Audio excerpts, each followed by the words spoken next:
Hello, and welcome to a bonus episode of the SheGulls podcast. For the time being titled SheGulls Extra. And I've decided to put a 0.5 after the episode so people know that these are new episodes tacked on to the other episodes, if that makes sense, rather than a brand new SheGulls Extra that refers way back to episode number 1.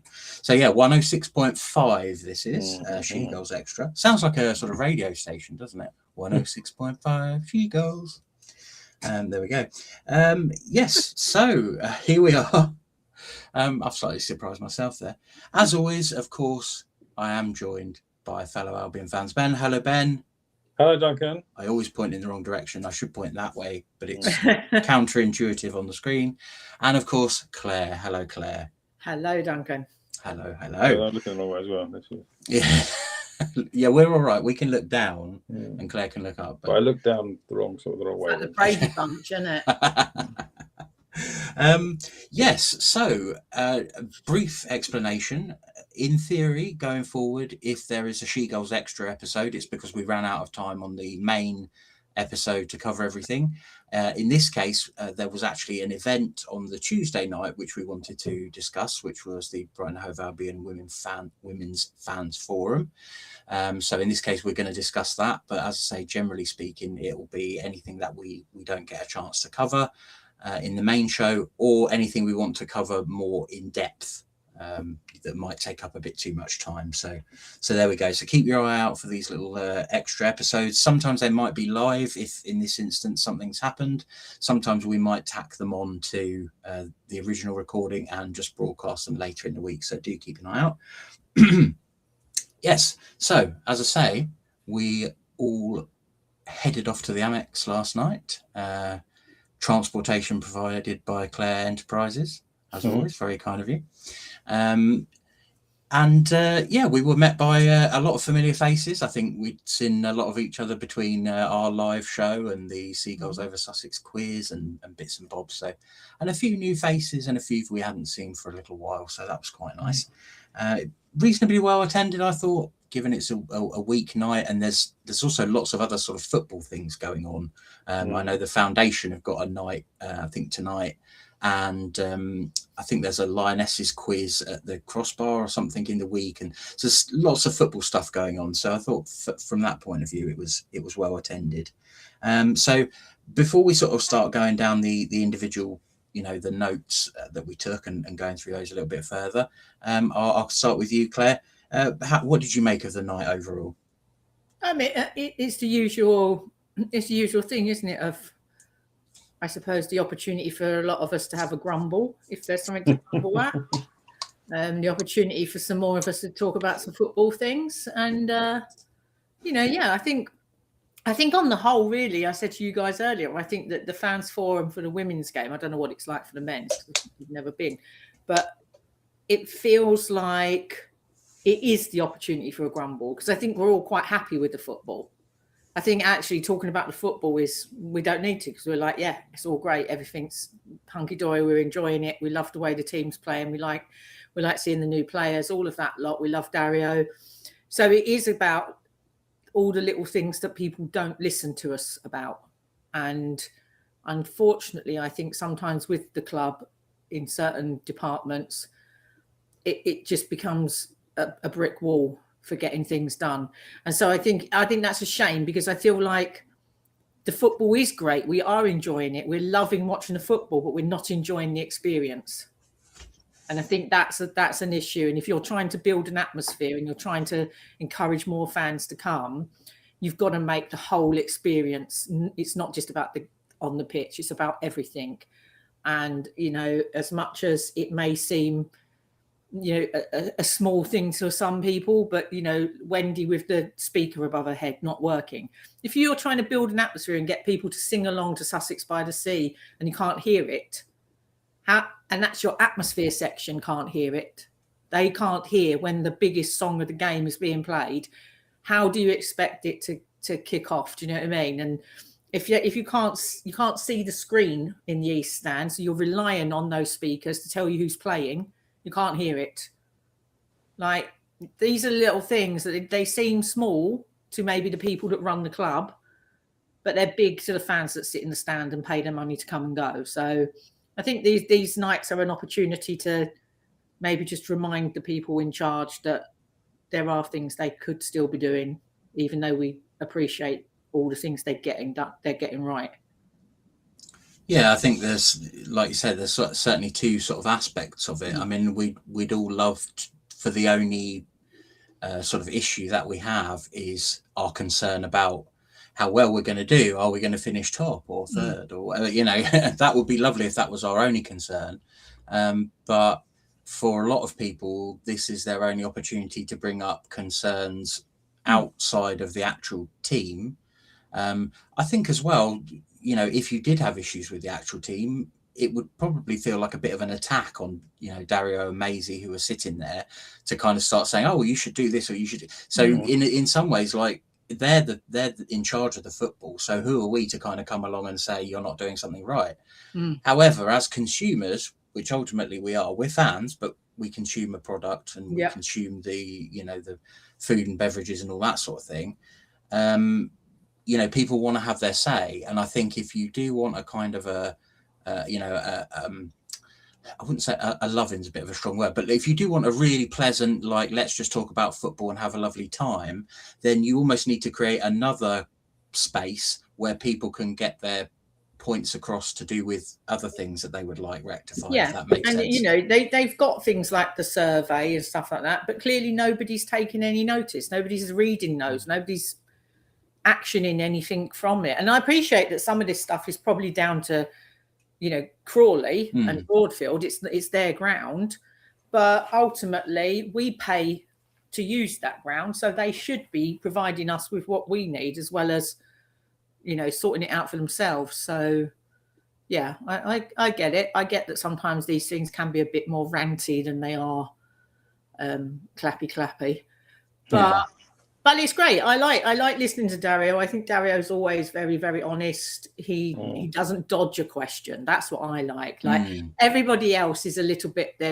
they've learned the media and they're politically correct in how they answer a question so they don't get in trouble with anyone. Whereas Dario will just say it as it is, and I quite like it. It's refreshing. Yeah, it's a sort of a combination of, it's not that he's not like me. It's not that he will just say anything. Yeah. But he has a way about him where he can just talk about it, and it doesn't feel like he's reading off a script or thinking, oh, should I say that or should I say this sort of thing. He knows what he can talk about and he knows what he can't talk about. And quite frankly, who's going to tell him he can't say X, Y, or Z or whatever? You know, because he's the manager. He's the big man. So we'll come on to Dario a little bit later. But yeah.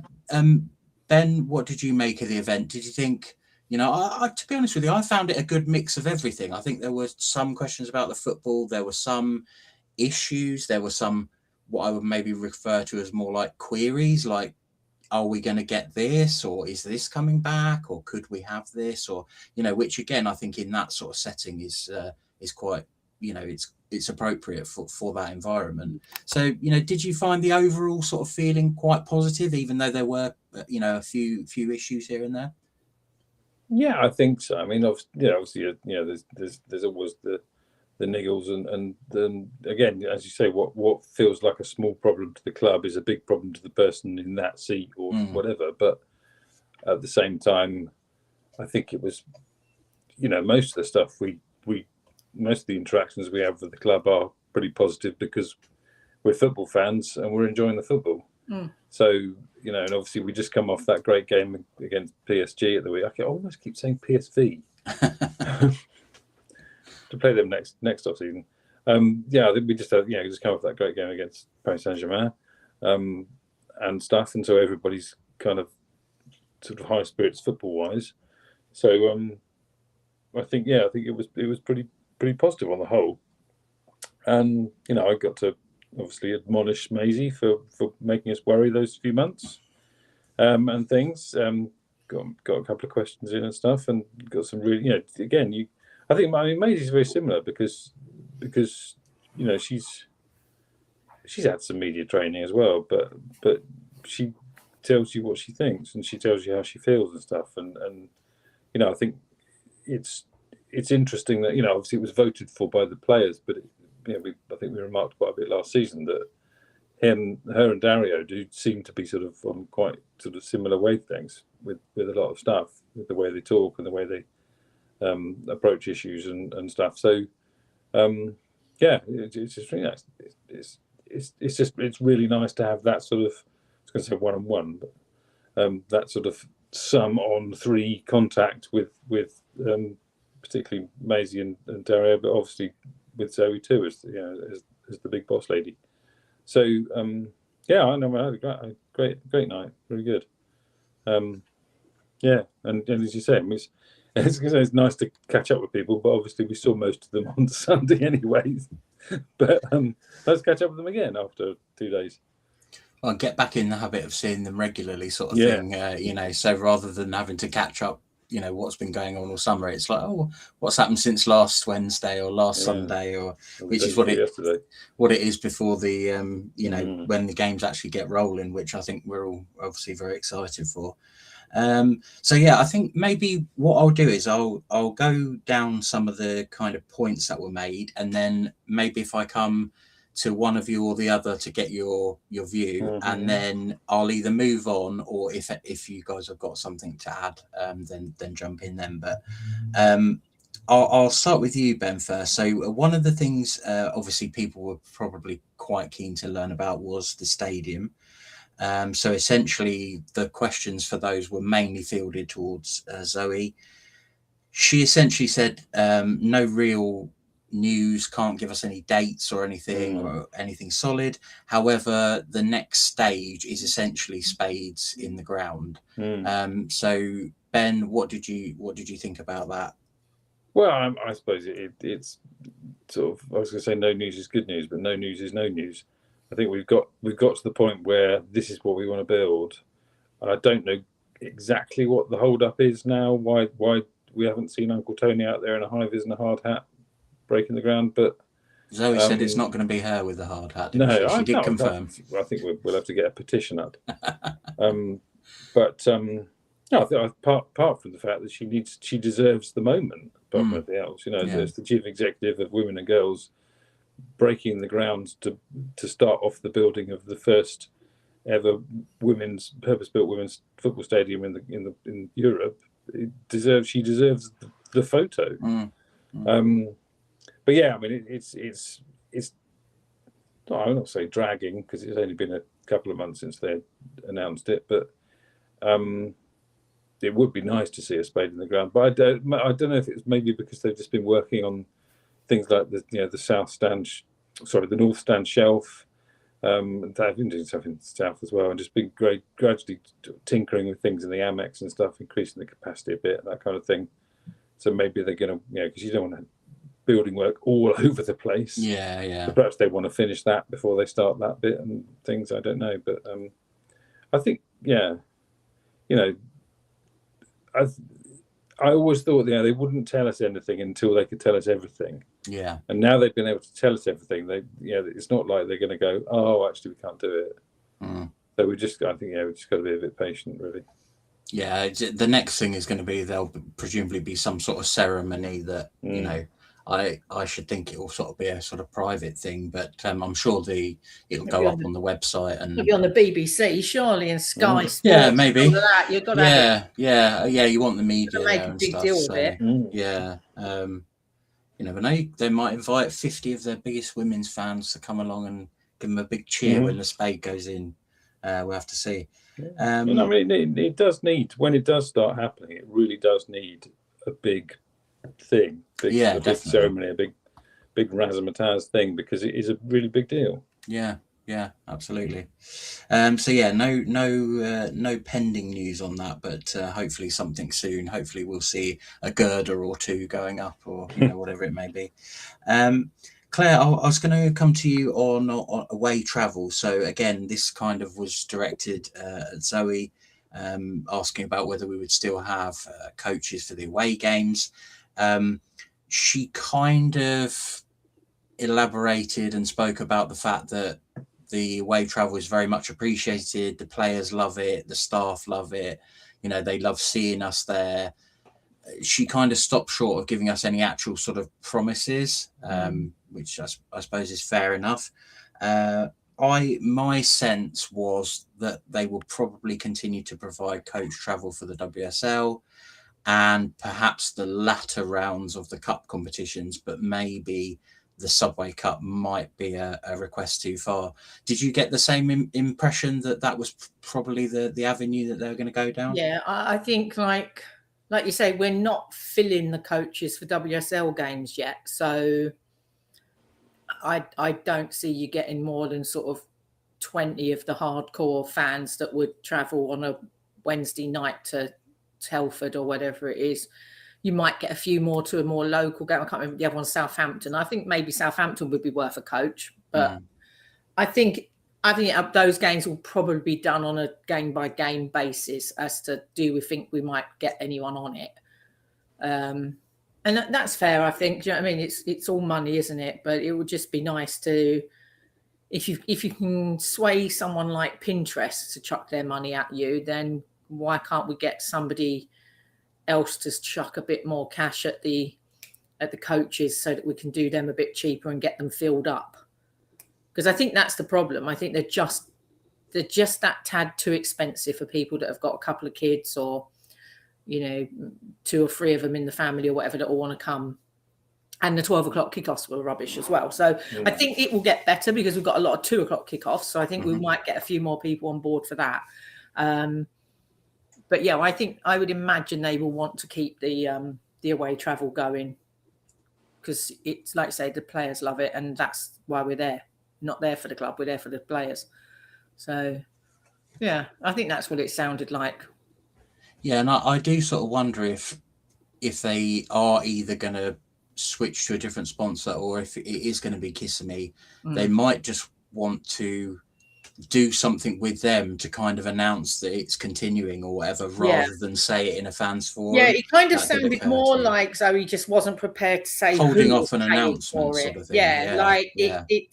It's not that we don't want it, it's just that maybe it's not Kissimmee, or maybe it's Kissimmee and someone, or do you know what I mean? Maybe there's lots of people that are all chipping in now. I mean, I was in France recently and we followed the Nantes football coach. And I know that sounds a bit weird. And but yeah, on the back of their coach, on the actual coaches, it had probably 9 or 10 different sponsors on the back of every single one, or both the coaches. So I think there's an opportunity there to get more than one sponsorship on a coach.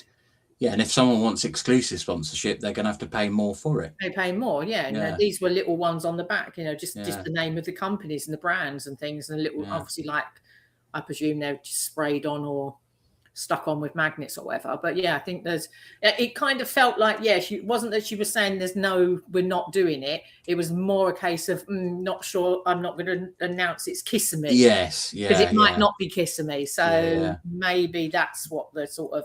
I think either that or that Kissimmee want to do it themselves, like have some sort of announcement themselves or whatever. Yeah, so maybe. Yeah, it just felt like she didn't want to make the announcement there and then that this was what was going to happen. Maybe, like you say, maybe they've got it planned to have a big announcement of like, and so is going to be sponsoring your coaches this year or whatever. Who knows? But I suppose when you organise a fans forum, you've got to expect you're going to get these questions. So absolutely, and again, I think it just shows how important it obviously is to the fans that that was one of the things that people really wanted to try and get a definitive answer, and I think we got an answer of sorts. But obviously, like we say, we'll wait for a proper sort of statement or whatever, which sounds like it's coming soon. As per their email, they kind of intimate something about the coaches is going to come out soon. So it's going to come out because your first away game now is for sale, so people are buying tickets based on the idea that they're going to get there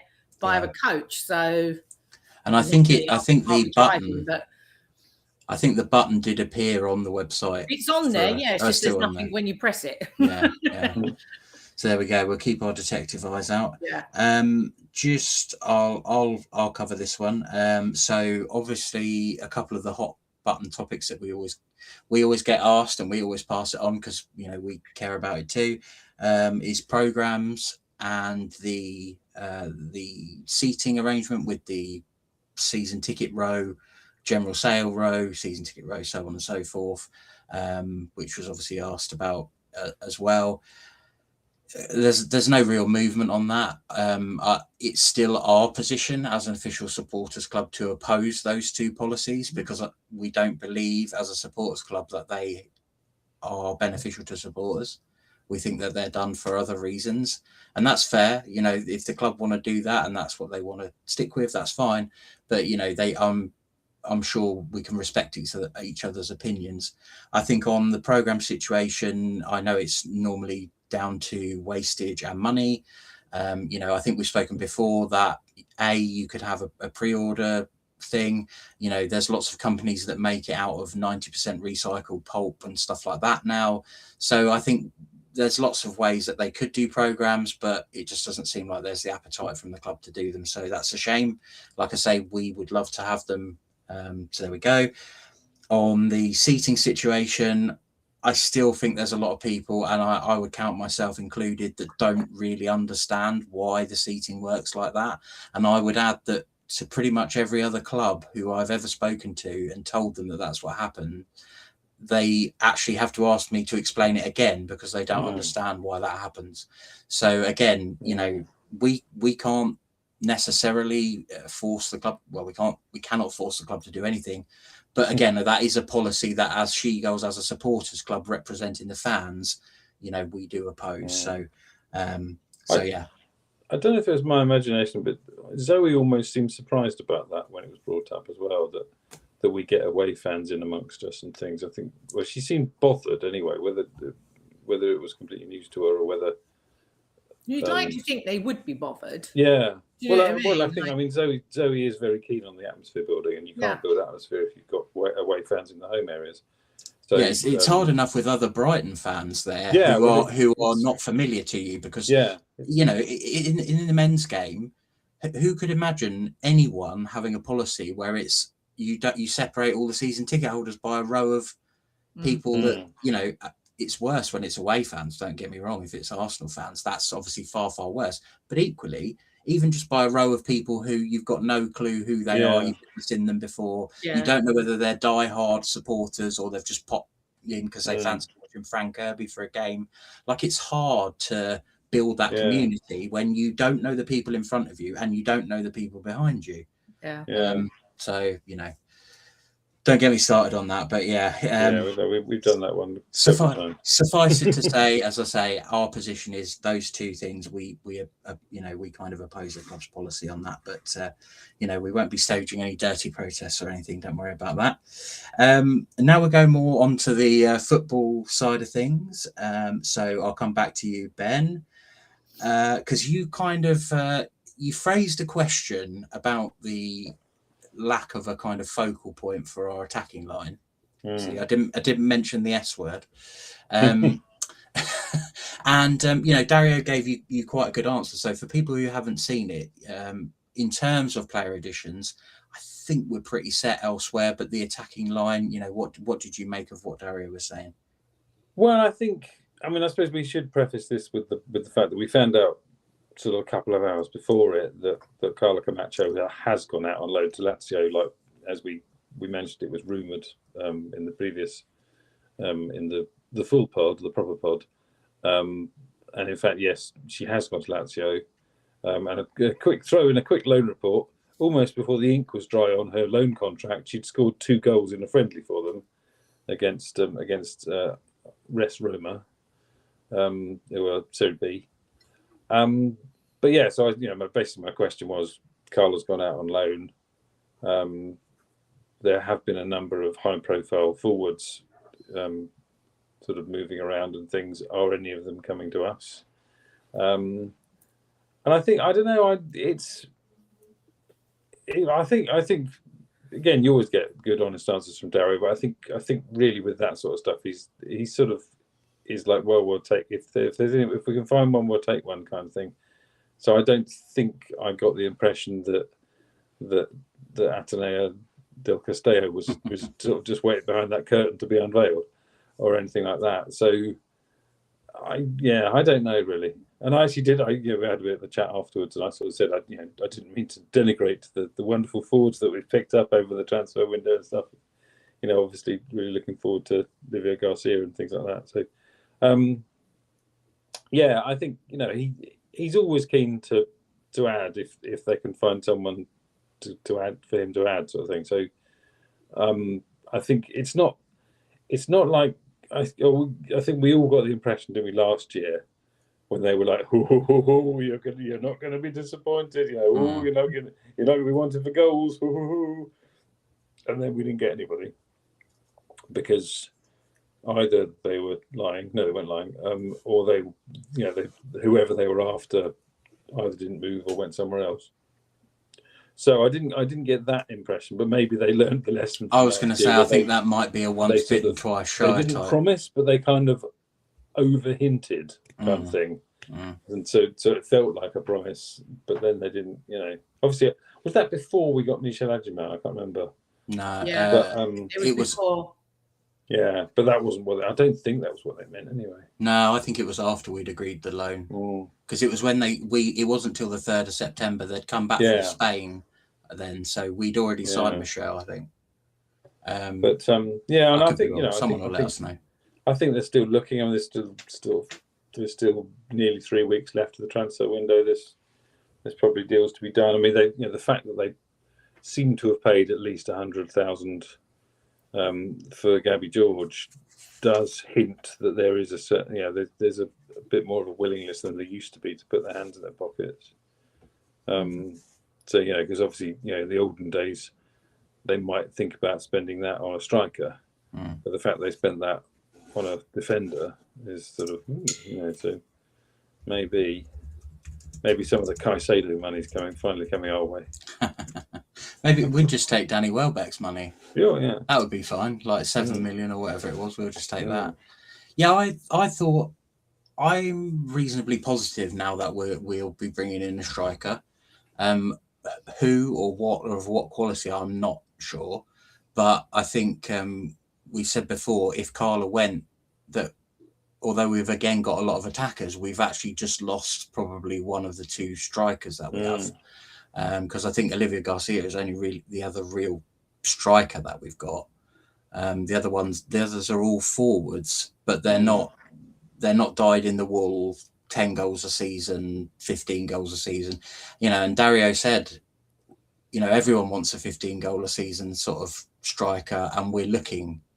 And I think that conjoined with the fact that he mentioned it after the game against PSG, when, even though it was a friendly, I think it stuck out again that we were kind of missing a little bit of a focal point. Certainly although, in one half or the other.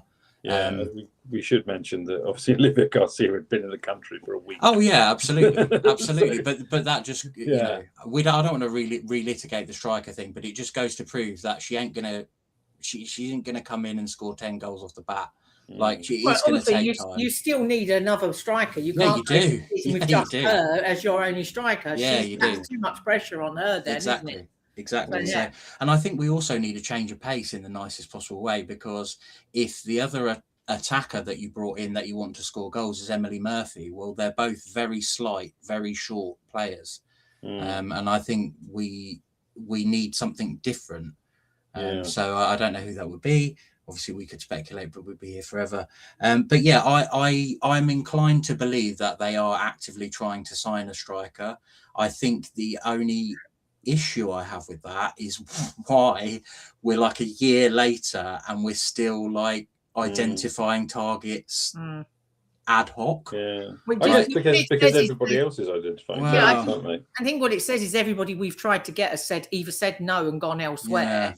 Or they've been out of our price range. So, and now there's a lot about where we're at. Do you know what I mean? Yeah. Now the pickings are starting to become a lot slimmer. Yeah. Or the prices are starting to go up. So I think it's a lot of the prices are if you've got somebody like Kang just flinging money around, every time she spends 100 grand on someone, all the average players go up by 100 grand. Do you know what I mean? So if she spends £1 million on someone, all your average players are starting to go up by £500,000. It's ridiculous. So, but there were players we could have had for free absolutely, that we haven't got. So yeah, because they wanted to go elsewhere. mm, They got options and went and chose other Yeah, things. we didn't want yeah, them. Yeah, well, we didn't want them. we want someone. We didn't get them, so I didn't want them. No, that's true. That's a good way to look at it. Yes, I'll come to you, Claire, on the outgoing. So incomings, I think it strikes me as we are looking for a striker, not another forward, a striker to replace Carla, because I think they feel like Carla, probably having Carla and Olivia both trying to kind of learn on the fly and being young players. I feel like they wanted Carla to go and kind of spread her wings. Olivia Garcia is probably coming ahead of her, to be quite truthful. I think if you look at it, Carla came in on for an ACL into our squad and didn't get huge amounts of minutes in a squad that needed a striker. Yeah, that I think says a lot. Garcia went on loan, got bootfuls of goals, and proved her point, and is now available. So I think that, yeah, if you look at the two of them, they're both very young. They both could have gone out on loan, but you need one of them to stay. And I think that they know we know what Carla's about right now. I think whereas probably, Olivia, if you're going to toss a coin, I think probably Garcia comes out slightly ahead, and that's fine. But yeah, I think we still need a striker. We still need that proper number 9, because I know Maddie is wearing the shirt, but she's not a number 9. She's a forward. No. She's great at what she does, but she's not going to get you the goals of a number 9. And we need that. And so, yeah, I've completely forgotten your question. No, I'm sort of jump in. I mean, I think the thing with Carla, as you say, she had the ACL and she'd really only been back a couple of months properly by the time she was released by Real and we got her. So she'd been out for best part of a year, possibly effectively about 15 months or something. And then she's straight into the WSL, which is a big deal. She was still only 20, and you take off that 15 odd months of not being able to play. She was effectively a 19-year-old footballer. So, it was kind of like bringing an academy player into the first team and expecting her to get 20 goals, which obviously Michelle Adjaman was there. We were expecting her to get 20 goals. It took her 4 games to get 1. So I think, obviously this is like sending an academy player out. She's gone to Lazio. She'll get minutes. She's got the number 9 shirt. If anyone is interested in buying a Lazio shirt with Sika Macho on the back, thinking about it myself. So, she's going to get a lot of minutes at Lazio, and hopefully that means she's going to. I was going to say she scored 2 already. It was a friendly against the Serie B club, but she's going to get her knack back, and that's the whole point of it. She's going to basically relearn how to score goals, and then she comes back next summer, and we unleash her on the WSL, and that's when she gets 25 goals. That's why I always fancied her to go out on loan, quite honestly. I never thought she was going to get the minutes this season, whether it be behind Olivia, behind another striker that we brought in. She feels like a player who needs to, she needs to almost like sandpaper off the rough edges. And you only really do that by playing games week in, week out, and learning what works, what doesn't, what mistakes you can make, and what the right thing to do in certain situations is. So I think this is a great opportunity for her to do that, and hopefully she comes back to us. We're kind of assuming or hoping that she was on a 3-year deal, which would mean that when she comes back she's got another year, or maybe we might extend her, we don't know. But she's kind of said, like, Brighton fans, like, I'll see you in a year's time, along those lines. So I think that's good news, and I'm sure we'll all keep an eye on her. But yeah, I think by and large, incomings, it strikes me that they want a striker. I don't see any other business really, because I think we were pretty much set in defence anyway. Got Gabby George, shored it up even more. I think the midfield, we've brought in several good players, and I think they're all going to be competition for each other. I don't really feel like there's room for another one to get involved in that kind of central, deal. We've obviously got a pair of wingers on each side. Obviously, we'll speak about Kreziman in a minute. But we've got multiple players who can play on the wings now. So I don't think we're going to be signing like 3, 4, 5 players. I think it might be 2 at the most, but I think there's really one that they want, one area they want to strengthen in. So obviously we'll wait and see, because it's always exciting to have a new signing. But yeah, Claire, I was going to come to you on outgoings. So what do you think about? We've got a slightly oversized squad at the moment. I think we're 27 or 28 after Carla's loan. So do you feel like, obviously there are going to be some outgoings. Is there any areas that you think might in particular see some movement, or one or two? There has to be outgoings. Like you say, we are overstocked. So, that's... There's no other way to do it. Somebody's got to come out of that squad. You would think it will be one of the goalkeepers. We've got 4. We don't need 4. I mean, you could argue we don't need 3, because you could stick an academy kid in there for the 3rd one. I don't know. Aisha looks like if she's going to get fit, she needs really to go out on loan somewhere and get a proper year under her belt playing football before she comes back to us. I really don't want to go into the season with someone in her position again, where she's been out all season. We put her in the squad and then she injures herself early in the season, and we've got a wasted space in the squad again. So I would say, yeah, let Aisha go out on loan somewhere.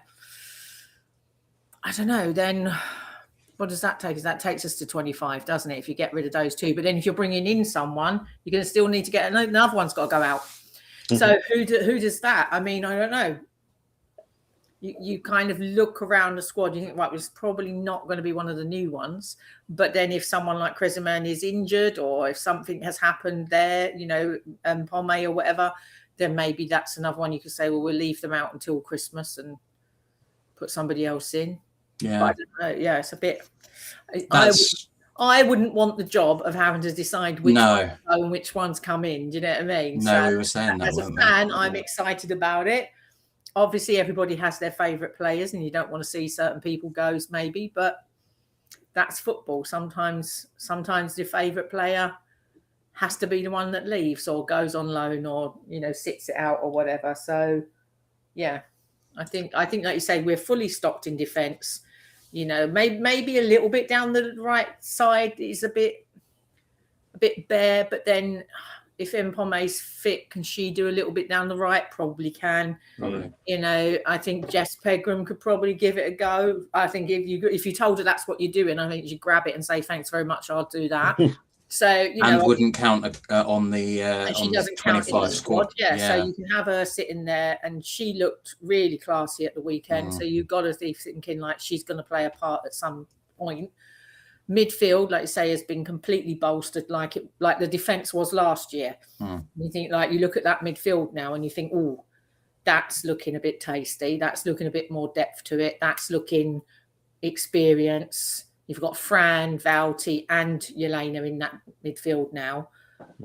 That's pretty good. And then, you looked at Yoromo, and obviously you've got Maisie there as well, and the other players, and you're like, ooh, don't matter which one we play, they're going to be all right, aren't they? That's a good. So it is just that thing. Again, it was just that we can throw it forward, we can play, and we got no end result, because it's the last ball's not getting in, or the last ball's not getting through, or whoever's getting the ball gets through and whoever's there isn't able to connect with it. There's some sort of disconnect there. So yeah, I think there would definitely be, if we can get one, I think there would definitely be a striker coming in. I think exactly what you said about the fact that, the players that we've got in and the players that we kind of know to be real first team quality players, that's another reason why I think we're probably looking at like maybe 1 in. Because like you say, when you get to 2 in, then you're starting to have to really get rid of a player that is pushing another player for a starting place, which is obviously what you want. But, you can end up with too many cooks. So I think you're right. I think we're probably if one of the goalkeepers goes out on loan, which I think we've got 4, like you say, we don't need 4. I think we probably will keep 3. I think they like to keep 3, and I think the only reason they like to keep 3 is because if you obviously call up the the unders goalkeeper, so it'd be someone like Silvana, they then don't get to play in the in the competition that will probably be taking place the day before or the day after. So I think that's why I think in a couple of years past we've maybe called up a young goalkeeper who wasn't even the number 1 for the unders, because they were essentially there to kind of hold a place and in emergency go between the sticks sort of thing. But I mean I cannot see a world where we keep 4 goalkeepers, so obviously something's got to budge there. And I get that there will be a lot more games this year as well, which we've got to take that into account. So potentially if you've got 3 goalkeepers, all 3 can have a competition and be the number 1 for a competition. Do you know what I mean? So and then fight it out amongst themselves if you get to those later rounds, or you're looking like you might do something in the league, then you maybe pick one that's going to stick it out. But I think with 4 goalkeepers we could easily let one go out on loan. I think if there was one to be sold, it would probably be Melina. But the more I think we see of Melina in goal against PSG, and I think the more we listen to Dario's ethos of wanting someone behind you in each position to push you, the more I think that we might not be willing to sell. Yes, if that makes sense. So I think therefore logic sort of says it would probably be a loan of either Melina or Hannah. So however that would work, but that seems logical. I think that puts us down to 25. It would also, if it ended up being Hannah, that would also put us down to 8 homegrown. So we're still covered. We'd be on the level. Now, if you bring in a striker, that has to be factored in. But then maybe there's like you say, maybe someone is left off the squad list till January, or whatever it may be, if Kresimann's injury is long term, if Aisha is definitely not going to be fit before Christmas. There's moving parts. I feel like if they feel like the team can be improved, they'll make the necessary decisions. That's how it has to be, isn't it? That's if you're running a football club and you're trying to win things, it is a business at the end of the day, but it is also a competition. And there's no point playing in it and just going, but they're our favourite, we like them, they can stay. That's not how it works. Do you know what I mean? They have to be the best person for that position that you can afford to have in the squad. And if you can get someone in who's better, you have to be able to say, thank you very much for your time, bye-bye. But, best wishes, Absolutely. So that's outgoings. Ben, I was going to come to you about a couple of our injury concerns. I think we briefly discussed a couple of players that weren't participating in the PSG friendly, but we did get a couple of sort of small updates. Just for reference, we did speak to Dario and Zoe and some of the staff members and stuff after the fans forum. But obviously that was completely off the record, so we won't be sort of referencing any of that. However, we did find out some we knew they were injured anyway, but we just wanted to kind of get an idea of how injured. So Ben, what did we kind of find out, particularly about I think Nadia and Miley's? It is just apart from Aisha, who's rehabbing, still recovering after long-term stuff, it really was just about Melis and Nadia. And it's interesting as well because they said that Dario and Maisie had to go straight away because they got another engagement, and Maisie did go straight away, but Dario was there for half an hour at least after. Dario was there. Dario was the last bloody person out. So maybe whoever it was that said that meant Maisie and Zoe. I don't know. But anyway, I mean, just chatting about the fact that we were a bit surprised that, obviously that, Melis turned up with a boot on, despite the fact that she was on the subs list and Nadia wasn't there at all. And I think both happened sort of similar kind of time during training. Melis has got some sort of foot injury, which they think just needs a couple of weeks rest, and then be another month or so to get her back up to match fitness again. So, be looking at sort of mid-October or mid-late October for her coming back. And then, but Nadia, I think they're a little bit more worried. She had I think this was, I saw this written somewhere. I think it was Dario's post-match things on the Albion website and app. Basically, she's also got some sort of foot problem, and they did a scan and it doesn't look great, but not conclusive. So they're going to do another scan, which they've got their fingers crossed it's not going to be as bad as they think it might be, but she might be out for a few months if it is, sort of thing. So that's, whether she's got a metatarsal or something, I don't know. So it's not looking too great, which is, again, that was one of the disappointing things on Sunday, was I was really looking forward to seeing her play, because she looks, from the stuff I've been watching from Montpellier and from Poland, she looks like a lot of fun. So that was disappointing, and it would be disappointing if we had to do without her for a month or two. I think probably before Christmas. That would be a very serious thing for her to be out that long, I'm sure. But yeah, it could be a few months, which would be annoying. So hopefully this second scan will actually go, oh no, it's fine, nothing wrong. Yeah. It was just a smudge on the X-ray. We thought your patella had burst, but it burst off. But actually, it's just someone left a marker on the photograph. Kevin's dinner. Yeah, exactly. So I think that was pretty much everything from the fans forum. Obviously, as I say, there were a few more things that were sort of more personal queries and things like that. But it's very nice that young Rebecca asked Maisie about the players leaving and stuff, and how difficult that was. Cause, a human question, basically. Because going back, Baggers is very popular anyway. But Maisie said that basically she's one of her best friends, and obviously she's not at work anymore. She now lives in Birmingham, kind of thing. So that's a real wrench. But at the same time, she said, there's new people coming in with new energies and things. It's the nature of sort of professional sport that people come and go and stuff. So but I thought that was a really nice question. Yeah, and absolutely. A lovely answer. Yeah, absolutely.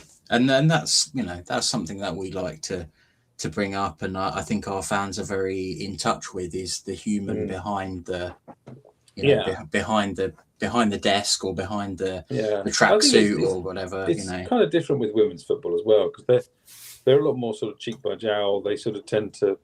It's almost like going to university with some of them. I think they're especially when you've got people as young as Carla, for instance, who's a 20-year-old moving to a completely foreign country. That I think she spoke some English before she came. Well, she's been learning since she's been here, and now she's got to switch to Italian.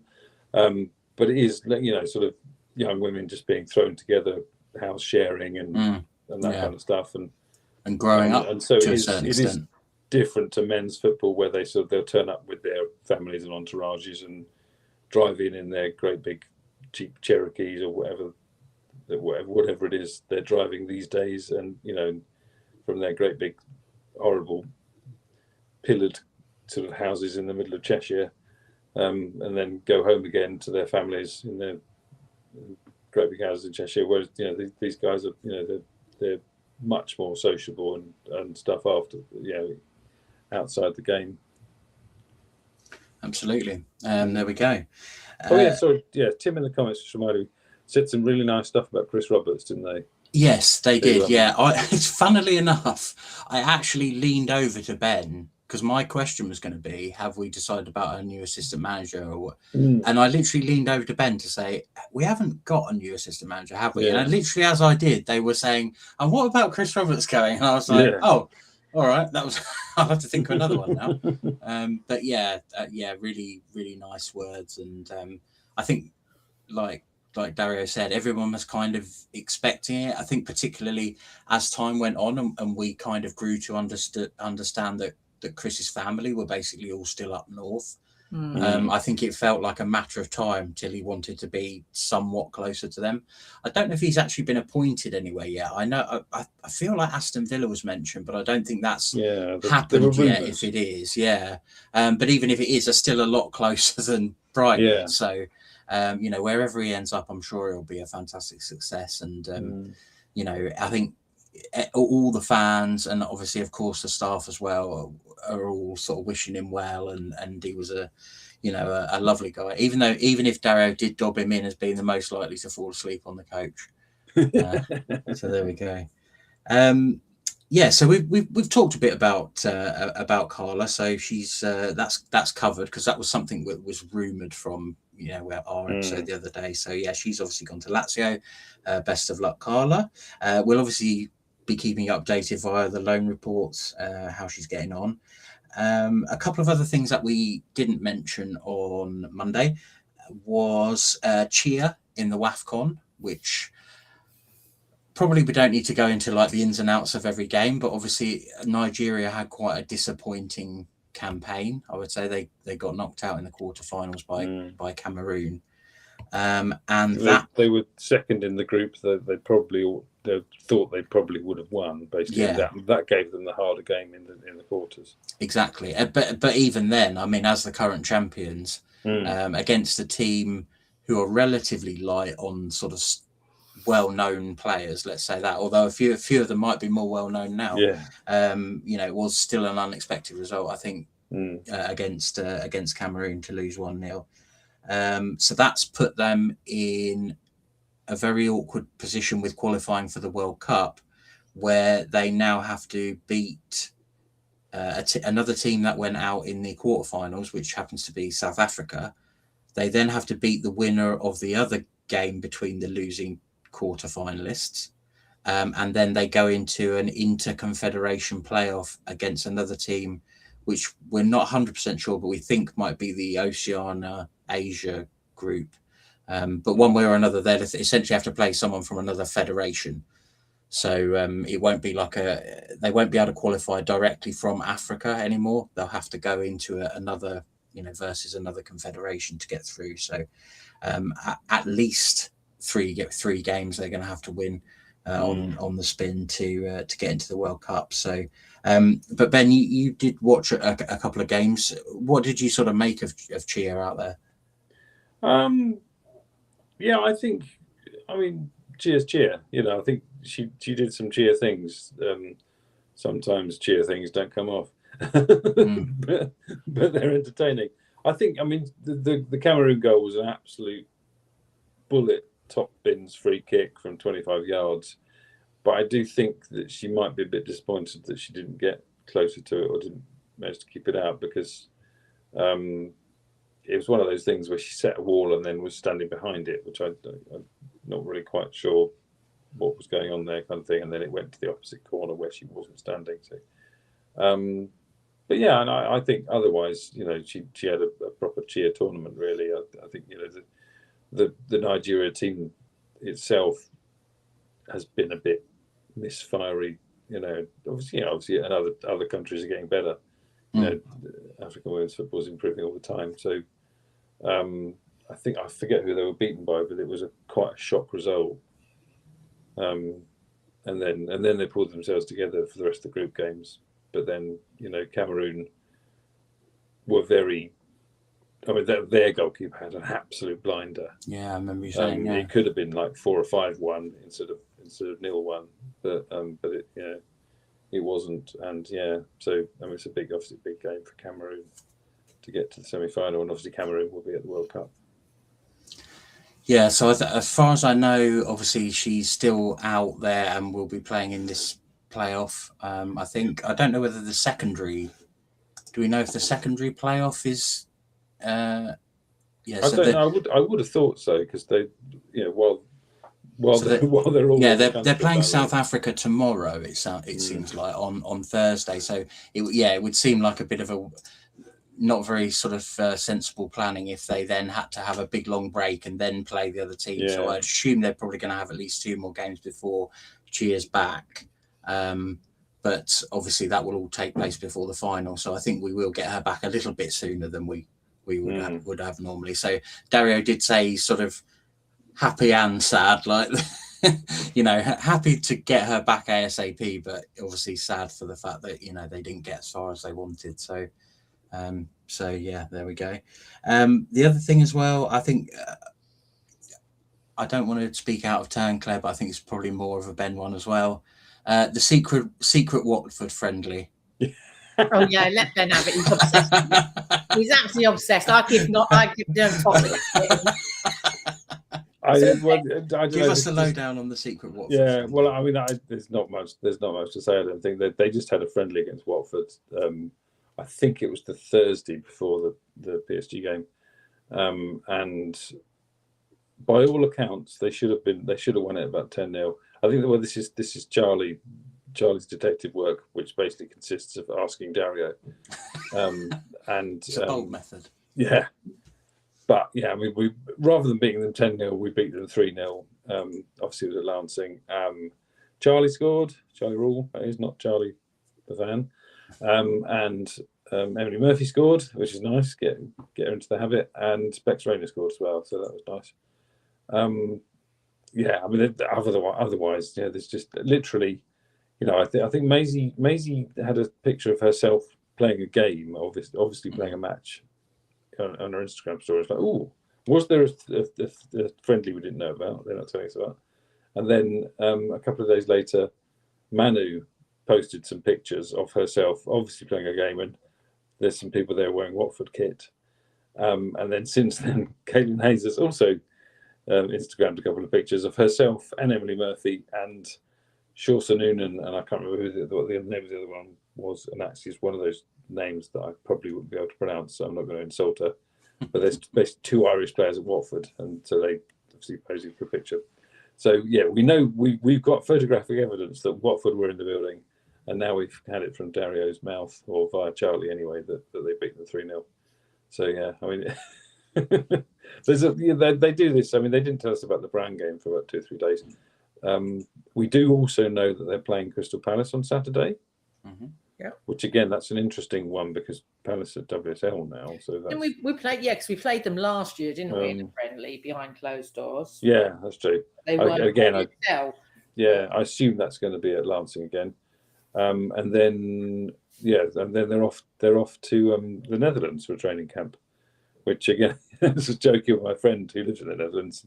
They probably thought it might be a bit cooler than Spain, but no. Not so much. It is very, very hot in the Netherlands. Hot everywhere.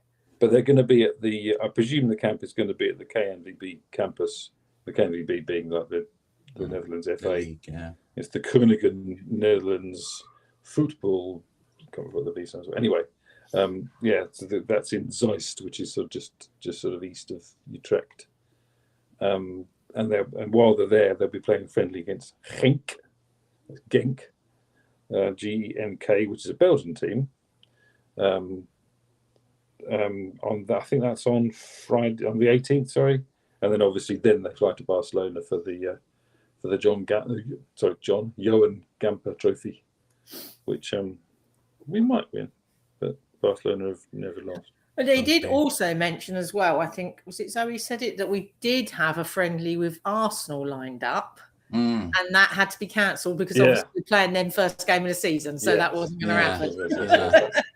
There's a good point though about teams wanting to play us in pre-season. Absolutely, there's definitely been, when you look at the friendlies of last year and the friendlies of this year, there's definitely been an increase of status of player, teams that want to play. So that's good. It's only a good thing, yeah. Absolutely. And also, actually, you should mention also that obviously because they're going to be in the Netherlands, they will be seeing Nadine Dordan. Of course. So my parting words to Dario was tell her we love her because she is an Albion legend and always will be. So. One day maybe we'll get to play them in Europe, and then we'll all have a big party in Amsterdam. Yeah. I've heard it's nice there. Quite nice there. There we go. Well, we're up to nearly an hour, so I suppose we should bid our farewells. I suppose. Sorry, just the one last thing. It's not really an Albion business anymore because yes. Sorry, yes. We heard the great news as well. As we heard about Carla's going to Lazio, we did hear also that Libby Bance has been signed by Leicester, which is fantastic. So congratulations, Libby. You know, I think you mentioned, because obviously she's been at this PFA camp, hasn't she? And so they, you know, they've been representing, and obviously they've been, you know, telling people about her and stuff. But you know, it's really, really cool. And I think in a way it's a success story for the academy, because she didn't become a Brighton and Hove Albion player full time, but she is a professional footballer. So you know, the academy produced a professional footballer in Libby Vanson.